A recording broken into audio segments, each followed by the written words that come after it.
So the FICA bill has been referred back to Parliament, and the big question is whether or not it was simply a delaying tactic by President Jacob Zuma to send the Financial Intelligence Centre Amendment Bill back to Parliament on behalf of a couple of friends who are in trouble. Recently we heard that First Rand saying they were suspicious of money laundering, and that lay behind its decision to cut ties with Gupta family businesses, all in the same week as the other big banks. Of course, the same week as KPMG also bailed on the Gupta family and businesses associated with them. This has led to a massive backlash. This is the MoneyMakers. I'm Bruce Whitfield, and I'm joined on Skype by Lawson Naidoo, Executive Secretary for the Council for the Advancement of the South African Constitution, who is trying to get the President to sign the FICA bill into law. Lawson Naidoo, give me a sense of the importance, please, of this piece of legislation.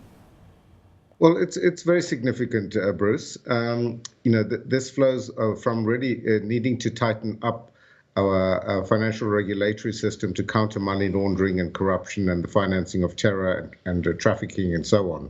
So it puts in place a range of measures to deal with that, following on from guidelines that are provided by an international body called the Financial Action Task Force, which has provided these regulations some time ago.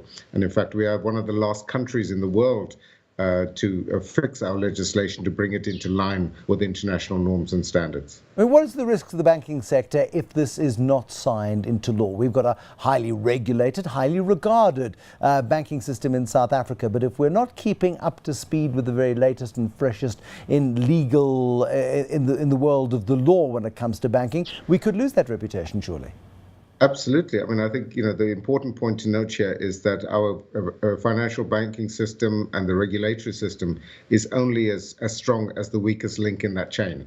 And the failure to pass this FICA bill is now that weak link in the chain, and it could have severe repercussions for our banking relationships, in particular for South African banks and their correspondent relationships with international banks if we do not pass this legislation in time. It now seems almost certain that we're going to miss the February deadline of the FATF, which is when they meet in February and again in June next year. And if we miss the February deadline, they're likely to issue a public statement expressing concern about our failure to have passed this legislation. And if we meet the June deadline, we may well find ourselves on a targeted watch list from the FATF, in which other international banks, and particularly banks with very strong anti-corruption legislation, such as the UK and the USA, may find that those banks are under pressure to cut their correspondent relations with South African banks. So the repercussions are quite dire. I mean, we saw what happened in 2008 when the banks stopped trusting each other and stopped lending each other money, and those correspondent relationships collapsed in the aftermath of the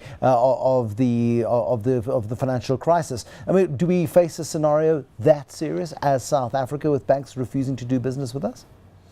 Well, I don't think it'll be as serious as the 2008 financial crisis, but it has significant repercussions, not just for South African banks, but for South African businesses, because the banks, the bank customers are businesses who are pursuing international transactions, paying for goods that are imported and receiving money for goods that are exported. And if that it starts to impact on that, it'll ultimately could have a severe impact on our economy, on the business sector broadly. Now, the President is South Africa's most senior ranking guardian of the Constitution, if I could put it that way. And we know that he takes that job terribly seriously. I say it with my tongue firmly planted in my cheek, of course. But he says there are provisions within the FICA Amendment Bill which are unconstitutional. Key to one of those is the fact that warrantless searches are allowed in terms of this legislation. Now, that's not isolated just to the FICA bill, though. There are other circumstances in South Africa where a search can be carried out without a warrant, aren't there? Absolutely. It's not a policy issue. The notion of unwarranted searches is common across the globe and in South Africa as well. The SARS legislation makes a reference to it. The Criminal Procedure Act itself makes a reference to searches without warrants. And these are necessary in certain circumstances because the element of surprise is an important tool in the investigative process. Obviously, given the rights to privacy in the Bill of Rights and so on, those exceptions to that rule need to be tightly regulated. We believe that the Act has been drafted in a manner that meets constitutional muster, in that it is narrowly drafted to provide only in exceptional circumstances will this happen. And what is interesting is that this bill obviously came to Parliament from Cabinet, and Parliament, in considering the bill, did not change this particular section of the bill that the President now complains about. So the President was obviously happy with this section when he first sent it to Parliament. I'm really not sure why he now has concerns. Does it suggest that the President has been strong-armed into lodging some kind of objection? Well, it certainly suggests that, he's had other thoughts coming into preying on his mind subsequent to the bill initially being submitted to Parliament, with both houses of Parliament having considered it, the state law advisor having signed off on the bill. So, a number of people had looked at this section in particular. And let us also not forget that one of the reasons that we have this FICA Amendment Bill is pursuant to a judgment of the Constitutional Court in the Estate Agency Affairs Board matter, where the previous version of this clause was deemed to be unconstitutional, and the Constitutional Court asked Parliament to rectify that. And in the intervening period between that Concord judgment and Parliament dealing with this matter, the Constitutional Court itself read into the legislation a provision that would make it compliant. And this section in the Act now does not really deviate from that Constitutional Court reading in. So, again, one begins to wonder why there is an objection to this clause now. I mean, it's all about politically exposed persons, or PEPs as they're known around the world. People who do business with government, or government officials who might have access to huge pools of cash that can be doled out in the tender business in South Africa, as we know. And all that the FICA Amendment Bill requires is that the banks keep a very beady eye on transactions. If anything is suspicious, they report it to the Financial Intelligence Centre. Nothing may come of that if the Financial Intelligence Sector deems it not to be a suspicious transaction. Yet there seems to be a very high level of paranoia in certain segments of South African society that this is a bill designed to catch out law-abiding citizens. Well, absolutely. If you've got nothing to hide, I mean, there's nothing to fear from this bill. But I think the other point to make, Bruce, is that the aspect of that the President has referred back to Parliament, which is the issue of warrantless searches, does not apply to politically exposed persons or to prominent influential persons either. It only applies to accountable institutions that are accountable to the Financial Intelligence Centre in terms of the law. So places like banks, casinos, estate agents, and so on. So the warrantless searches does not apply more broadly than that. Okay, that's an important differentiating point, I beg your pardon, it's late at night, to make. Where do you see this playing out? We've seen the Parliament's Standing Committee on Finance. They met on this on Tuesday, again on Wednesday. There was further discussion. Has it been kicked down the road to next year, to the next parliamentary session? Well, I've just come back from the meeting of the Standing Committee on Finance in Parliament, which considered the President's reservations this morning. And they have agreed on a number of things. Firstly, that they want to get their own independent legal advice from senior counsel on this particular issue that the President has referred back to them. The matter will therefore only be considered by the committee again next year. They will have public hearings on the 24th of January, at which they will invite people to comment on those specific reservations about the bill. They have received a request from others, and it was an issue that was raised by some political parties in the discussion this morning, wanting to raise other issues beyond what the President has referred back to Parliament to the committee.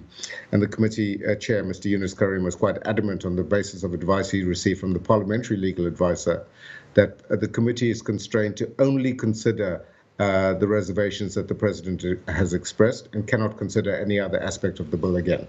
So best case scenario, when does this bill go back to the President for his signature? Well, the earliest that it would seem that Parliament could consider it and pass it again would be on the 21st of February, which I think is the day before the budget. If that were to happen, then it would then shortly thereafter be submitted back to the President for his consideration.